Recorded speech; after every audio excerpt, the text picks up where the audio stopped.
Alhamdulillahi Rabbil Alamin. Wassalatu wassalamu ala rasulihil amin. Nabiina Muhammad sallallahu alaihi wa ala alihi wa sahbihi ajma'in. Amma ba'd. Di antara perkara yang penting untuk kita perhatikan ketika beribadah dan melaksanakan amal saleh adalah memperhatikan ibadah-ibadah yang paling afdal, ibadah-ibadah yang memiliki keutamaan lebih besar, karena yang demikian akan lebih bermanfaat bagi seorang.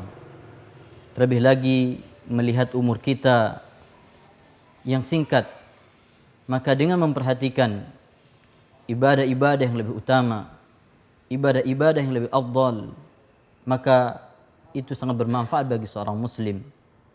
Dan ketahuilah saudara-saudaraku yang dimuliakan oleh Allah, amalan yang paling utama, amalan yang memiliki keutamaan besar adalah amalan-amalan yang berkaitan dengan hati seorang.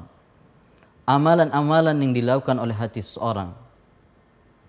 Karena sebagaimana disebutkan oleh para ulama, bahwa a'malul qulub hiyal usul, bahwa amalan-amalan hati itulah amalan-amalan pokok. Wa a'malul al-jawarih hiyal furu', dan amalan-amalan zahir itu menjadi tabi'un wa mukammilah, menjadi penyempurna dari amalan-amalan hati. Di sinilah pentingnya kita memperhatikan amalan-amalan yang berkaitan dengan hati kita, seperti takut kepada Allah, bertawakal kepada Allah, mengharap hanya dari Allah Subhanahu wa taala, beriman kepada Allah Subhanahu wa taala, dan ibadah-ibadah yang lain yang berkaitan dengan hati kita. Dan kalau kita melihat para salafus saleh, mereka melihat keutamaan seorang itu dengan apa yang ada di dalam hatinya, dengan amalan yang ada di dalam hatinya, dengan ibadah yang dia lakukan dengan hatinya.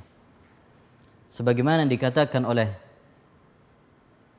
Abu Bakar Al-Muzani rahimahullahu ta'ala, beliau rahimahullah mengatakan, ma faqa Abu Bakar radhiyallahu anhu ashab Rasulillah sallallahu alaihi wasallam illa bi ma faqa Abu Bakar ashab Rasulillah sallallahu alaihi wasallam bi salatin wala saumin wala sadaqatin illa bima waqara fi qalbi. Tidaklah Abu Bakar melebihi keutamaan sahabat-sahabat Rasulullah sallallahu alaihi wasallam yang lain dengan salat, dengan puasa, atau dengan ibadah-ibadah zahir yang lainnya.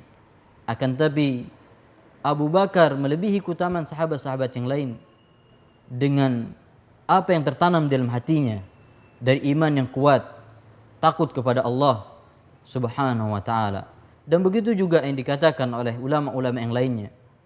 Ketika mereka melihat keutamaan Imam Malik rahimahullah dari ulama-ulama yang lainnya, mereka mengatakan, ma balagha Malikun ila ma balagh illa bima fi qalbih. Tidaklah Malik rahimahullah taala mencapai kemuliaan yang begitu mulia di hadapan manusia kecuali dengan apa yang ada di dalam hatinya. Oleh karena itu, saudara-saudaraku yang dimuliakan oleh Allah, selain kita memperhatikan amal-amalan yang zahir, yang nampak, yang tidak boleh kita lupakan adalah bagaimana kita berusaha untuk menguatkan iman kita, bagaimana kita memperhatikan ibadah-ibadah yang dilakukan dengan hati kita, seperti takut kepada Allah, beriman kepada Allah, bertawakal kepada Allah Subhanahu wa taala, dan ibadah-ibadah yang lainnya. Sehingga dengan demikian kita akan bisa meraih keutamaan yang lebih tinggi di sisi Allah Subhanahu wa taala.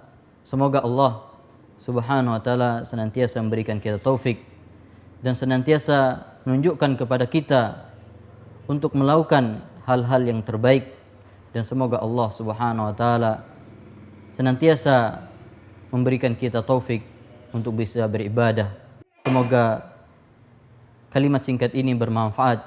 Wallahu taala a'lam. Wa sallallahu ala nabiyyina Muhammad wa akhiru da'wana alhamdulillahi rabbil alamin.